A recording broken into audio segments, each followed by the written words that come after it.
Hi, so this is Scott Garibay, and today I'm going to tell you about my Marvel Multiverse role-playing game, Session 3, and this story is en route. It's in a playlist, so just check in the description below, click the playlist, and this is so you don't want to start with this video if you haven't listened to the rest, but it's in a playlist and you just can connect. So let's continue telling the story of Session 3 Marvel Multiverse role-playing game from my campaign that happened in fall 2023, and actually is still continuing now. But I'm going to get you up to date on where we are now.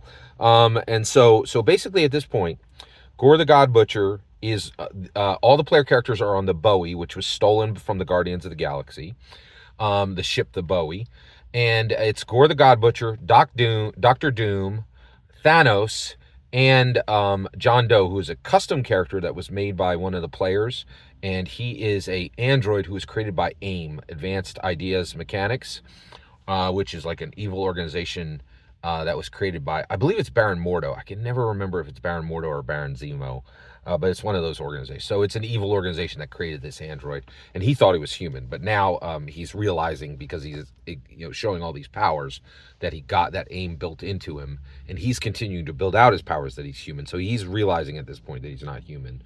And by the way, he's earning these powers through play, right? And he's, unlocking his own abilities. And also this player really did a fantastic job of advancing his character and really earning more powers for his character. Pretty amazing. So all these player characters are on the Bowie, and they've found that the Time Stone is kept in a vault by Reed Richards on the moon, and they want to get it, right? And so Thanos found this location with a 616 fantastic success, and they're going to get that stone now. So they sweep in from outer space, and they're coming close to Earth, but they go toward the moon. And as soon as they get there, of course, this is, Fantastic Four defending, keeping a time stone safe. And so they can't put all their people there, but they have put one guard on it. And that guard is in a space fighter that is orbiting the moon. So as soon as the Bowie starts to arc toward the location, the space fighter comes in, and everybody takes their stations, right? So Gore God Butcher takes his station on, where did he take his station again? Oh, yeah. So Gore God Butcher, he takes his station as navigator, and then Thanos takes his station as a pilot, and John Doe takes his station as a gunner, okay? And the way, these are dedicated stations where you can do all of these tasks the best, because these stations on the ship are equipped to do these things, right? And then Doctor Doom, question mark, does not take any of the stations, right? And says that the player character says that he's dealing with his Doombots. He has 6 Doombots with him, and he's like working with them, right? On what? Question mark, So, and this is interesting with these villain games. The player characters don't have a lot of trust for one another. It's a very different type of game. So at this point, they head toward this moon vault, right? And this space fighter comes in, and in a masked voice says, Thing does, and actually in a masked voice, the fighter said, and it's the Thing, right, from Fantastic Four, and he's been charged by Reed Richards, watch over this thing, right? So he's in a space fighter there, and his orders are to shoot down anyone who comes for this thing, right, for the Time Stone. And so it's the Fantastic Four. So he reaches out, he masks his voice, and he says, listen, this area of the moon is protected. You immediately reverse course and head away, right? And so Gore God Butcher, basically says, we're coming in, clear route, right? Immediately, the Thing, the Thing says, do not come any closer, I'll fire on you. Gore God Butcher immediately fires on the fighter. They don't know the Thing's in there, right? They hit Gore God Butcher. Oh, I'm sorry. Actually, Gore God Butcher calls for John Doe to fire. John Doe fires the guns and hits the ship that the Thing is in.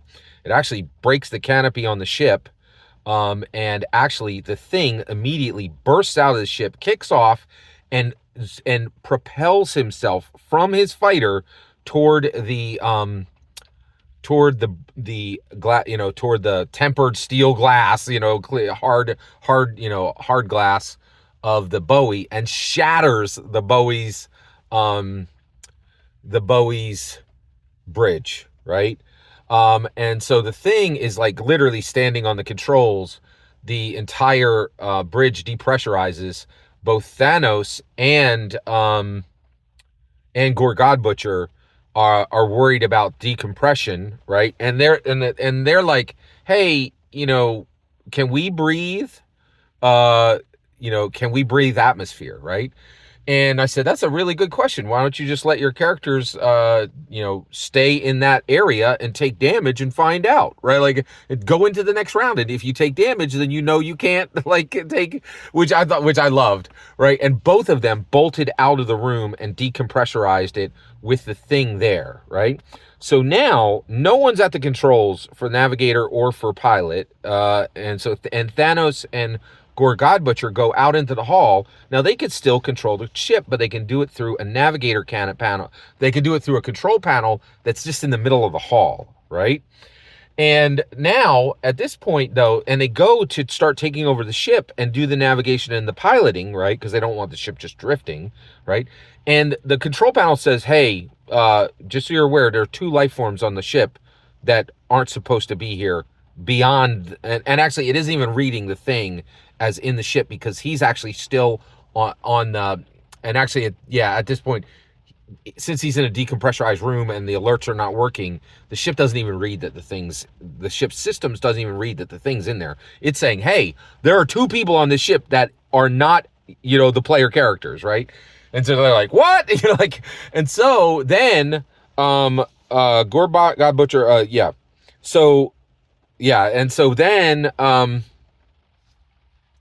so they see these alerts, right? And then basically at this point, John Doe also gets out of the gunner's seat, and all of them begin to search for these 2 life forms that are on the ship, right?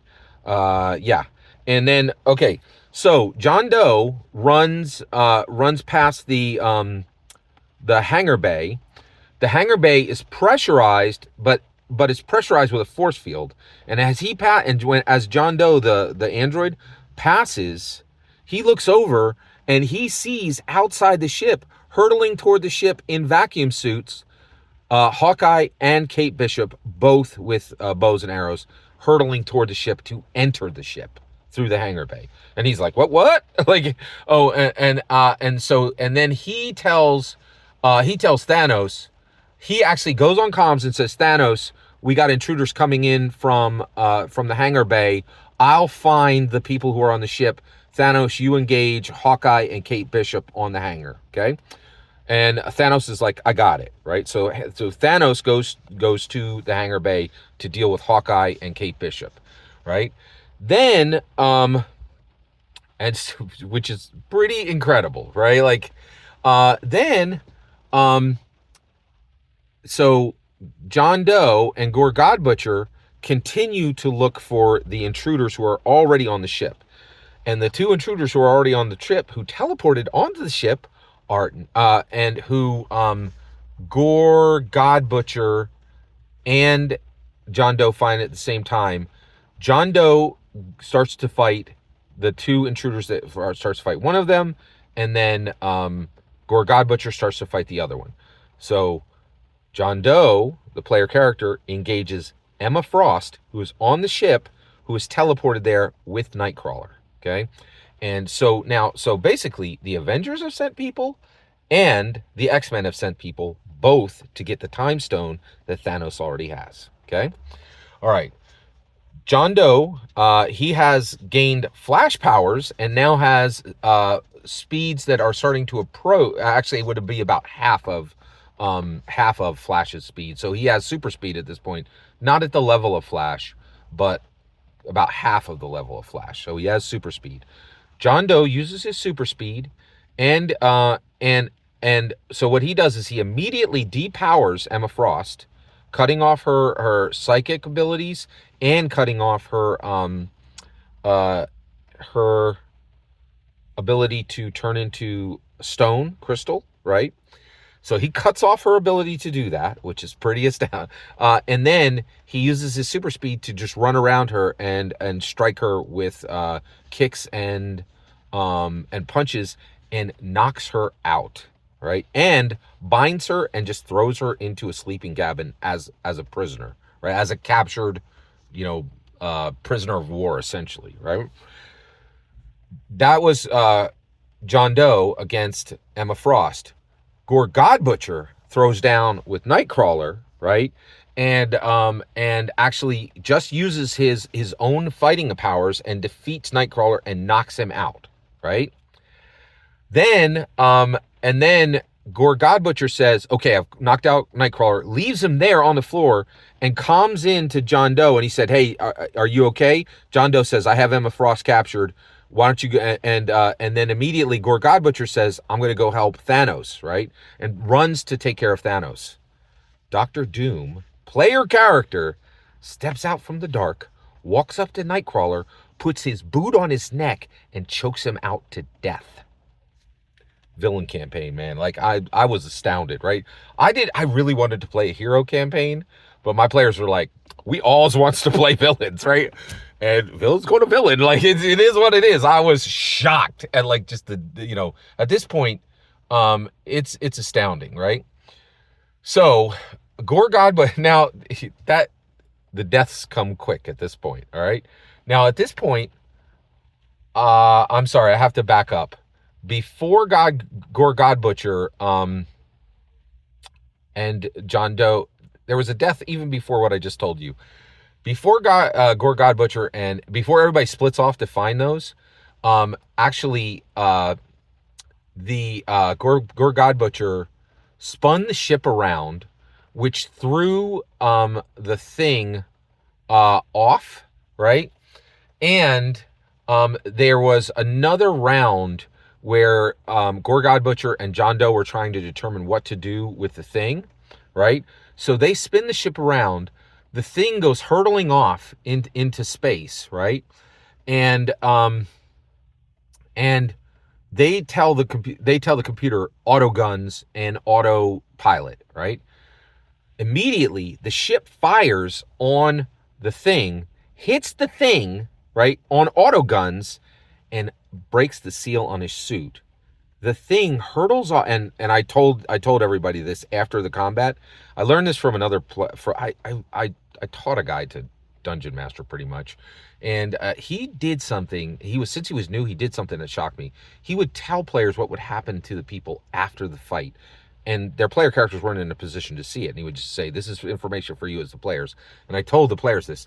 So the thing actually hurtled off with his suit unsealed and could not breathe vacuum and died.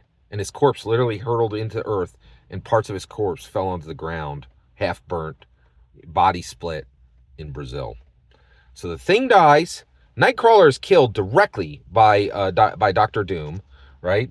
And then, whoo, baby, listen to this. So now we reach the part where Thanos comes out and he goes, oh, look, it's Hawkeye and it's Kate Bishop. Take this, and goes to do his elemental blast. Now this is a player character playing Thanos, right? And I told him, I was like, hey, you do see, like, Hawkeye and Thanos are Hawkeye and Kate Bishop are hurtling in, and their bows are ready. They have arrows out. Are you sure you want to just walk into the hangar bay and deal with them? Right? And he's like, yeah. What I'm going to do is I'm going to tell the ship to depressurize, and I'm going to hit them with an elemental blast. And I'm like, okay. He does it. Kate Bishop easily defeats Thanos in initiative and puts an arrow directly in his left eye, right? Like Kate Bishop going Kate Bishop, like and the player's like, what? Like, I'm like, yeah, Kate Bishop just shot you straight up in your eye. What did you think was gonna happen if you click on Hawkeye and Kate Bishop? They're gonna fill you with arrows, man, and there's more coming, right? Like, right? Like, it was pretty wild. He was all surprised. I was like, I don't know what you're surprised about, man. Like, you just walk out into the hangar bay with like two of the best archers in the world and don't think you're gonna catch an arrow somewhere or everywhere? Like, it was crazy. It was apples, bananas, right? Like, so it was very, very interesting. So he is shocked. Thanos drops to the ground, arrow in his eye, right? And at this point, John Doe pulls him back in, seals the door, and tells God Butcher, "Get us out of here!" Right? And then Gore God Butcher uses the ship's blast to blast Kate Bishop and Hawkeye into the ethos. Their suits do not break, right? Because he's just using the concussive blast, and they head down toward the moon to get the time stone, right? And that's a good place to break for here. This game is apples, bananas, cool. It is so cool, man. So much happens. Thank you again for letting me share this with you. Please consider liking and subscribing, and have a wonderful millennium.